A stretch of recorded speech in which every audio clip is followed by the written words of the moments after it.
Apa khabar semua? Selamat datang. Assalamualaikum. Selamat tengah malam.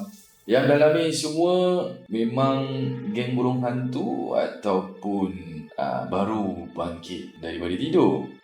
Kalau anda ada kisah seram ataupun ada apa je perkongsian yang dialami oleh keluarga ataupun orang yang terdekat, boleh email kepada saya digimran@gmail.com. Jus Hunter, cepatlah sikit bang, dah tak sabar nak dengar cerita ni. Okey, yelah. Okey, kita ada satu kiriman daripada sahabat kita Mawar Merah untuk episod kali ini dalam Misteri di Sebalik Mata.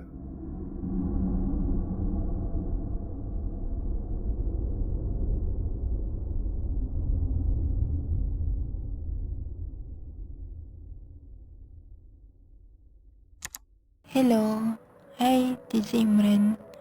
So, ini cerita yang saya alami beberapa bulan lepas. Dan ni memang betul-betul pengalaman personal saya. Saya baru pulang dari kerja. Saya naik LRT dari Subang ke Shah Alam.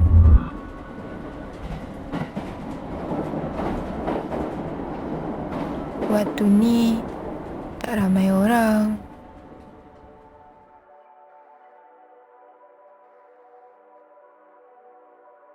Saya balik pun agak lewat jugalah.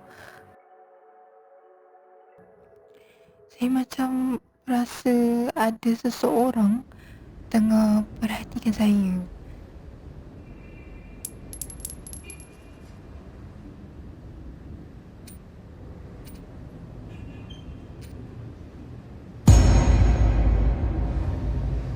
Tapi saya masih tak syak apa-apalah.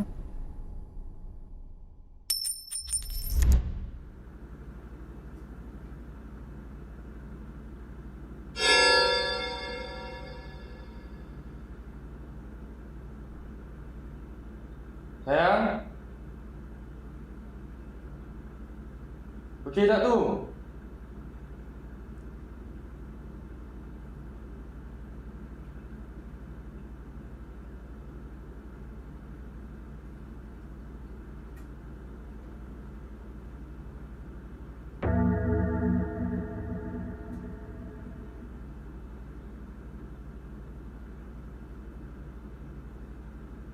Okey guys, kita teruskan Sorry. Jadi selepas saya dah jalan agak jauh dari stesen LRT tu,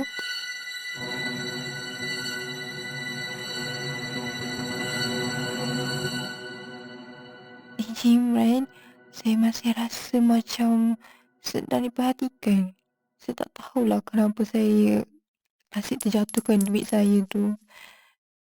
Tapi bila saya nak ambil duit shilling tu, tiba-tiba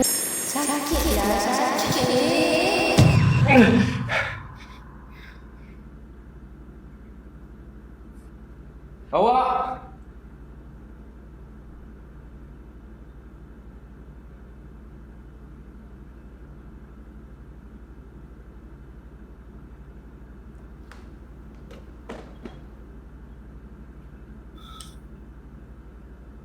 Awak!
Sorry guys. Okey, kita buka kisah file yang seterusnya, kiriman daripada N. Muzaffar.